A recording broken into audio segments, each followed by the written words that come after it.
ఎంత కష్టంగా ఉంది తెలుసా చదివేయడానికి. కానీ చదవాలి.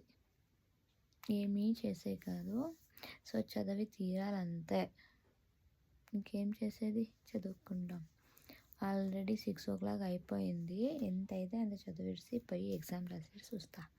ఎలా రాశానని తర్వాత చెప్తా. ఓకేనా ఫ్రెండ్స్, బాయ్. ఏమీ అర్థం అవ్వట్లేదు నాకైతే. నేనైతే క్లాసెస్ అని సరిగ్గా వినలేదు. సో, దానికోసం అయితే నేను కొంచెం ఇబ్బంది పడాల్సి వచ్చింది.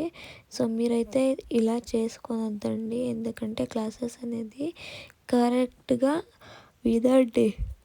అప్పుడే అర్థమయ్యేది, లేకపోతే అర్థం అవ్వదు.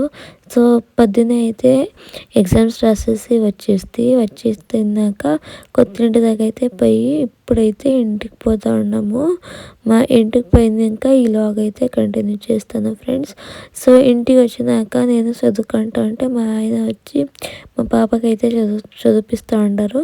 సో, దాంట్లో మా బాబు అయితే చాలా ఇబ్బంది పెడతాడు వాడు ఒక్కొక్కట. సో, అది నచ్చదు మా ఆయనకి. అదే చెప్తా ఉంటారు, నువ్వు ఇలా చెయ్యకు అని. కానీ వాడు వినలేదు. సో, ఇలాగింతే ఫ్రెండ్స్. Thank you.